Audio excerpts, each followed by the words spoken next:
Is there anything more initially intimidating than a page of squiggles, bars, and numbers presented with the cold instruction to summarize the information? It's a moment that can make even the most confident wordsmith's heart sink a little. Bar chart, rainfall in Scunthorpe, line graph, global cheese consumption, table, migratory patterns of the Arctic tern. Your task is to transmute this raw data into 150 words of lucid prose. The temptation is to panic, to see each chart as a terrifying beast. But here's the wonderful secret. They are all fundamentally the same.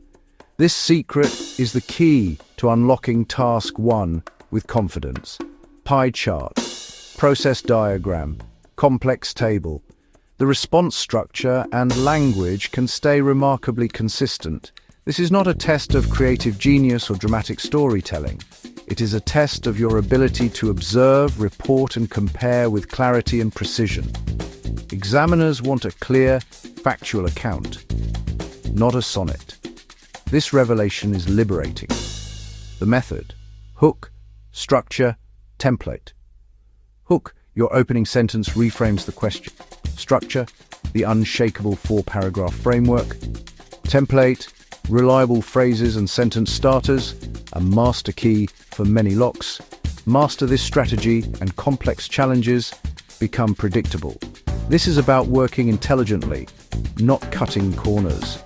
Treat graphs as costumes on the same actor. Describe the costume. You are a reporter, not an opinion columnist. Every Task 1 essay needs a solid blueprint. Luckily, one simple 4-paragraph structure works for every chart, graph, or table you'll encounter. Your first paragraph is the introduction. Simply take the description provided with the chart and rewrite it in your own words. For example, if the prompt says the graph shows visitors to 3 museums from 2010 to 2020, you might rephrase it as, the line graph illustrates how many people attended 3 specific London museums over a 10-year period. This single sentence is your entire introduction. Next is the most crucial paragraph, the overview. Here, you step back and describe the big picture, the most significant overarching trends. Think of it as the headline of a news story, and remember, do not include any specific numbers or data. In the body paragraphs, you'll use the actual numbers. The key is to be selective. Don't just list data. Instead, group the information intelligently. For instance, you could group the British Museum and National Gallery in one paragraph, focusing on their starting and ending figures. The next paragraph could focus on the dramatic rise of the Science Museum. Use specific, data-focused language. Verbs of movement like increase or decline, and adverbs like dramatically or steadily. Build comparisons with phrases like in contrast to, and use precise figures, such as rose from X to Y. This shows you're engaging accurately with the data. The art of grouping. Instead of counting mixed coins one by one, you'd sort them into piles first. This same logic applies to Task 1 charts. Don't just describe the chart item by item. Grouping separates a clear, high-scoring response from a confusing one.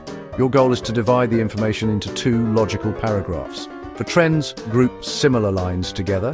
For categories, group the highest values in one paragraph and the lowest in another. For processes or maps, group early versus final stages, or what changed versus what's new. Section 5. Putting it all together. A practical demonstration. Imagine we have a simple bar chart showing the percentage of people who owned a smartphone in 3 countries: Fantasia, Gondor, Narnia, for the years 2015 and 2025. In 2015, the figures were Fantasia 40%, Gondor 35%, and Narnia 70%.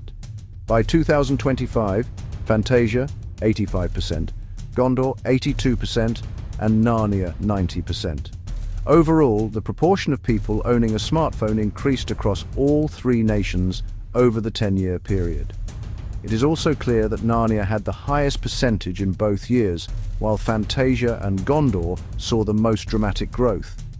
Fantasia and Gondor began with similar figures, at 40% and 35% respectively in 2015. Both rose sharply, with Fantasia more than doubling to 85% and Gondor climbing to 82%.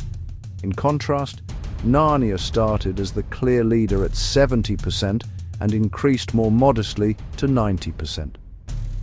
Grouping this way makes the comparison logical, clear, and easy for the examiner to follow.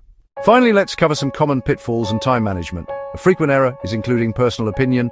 Your task is to summarize, not interpret. If you see that ice cream sales increased, just report that fact. Don't speculate why. Stick only to the data provided. Also, never forget the overview paragraph. It's critical for a high score. And keep your introduction to one concise, paraphrased sentence. Time management is paramount. You have just 20 minutes. Spend the first 3 to 4 minutes analyzing the chart and planning your response. Then, dedicate 14 to 15 minutes to writing. Finally, always leave 2 to 3 minutes for proofreading. This is not a luxury. It's a necessity to catch errors and check your grammar.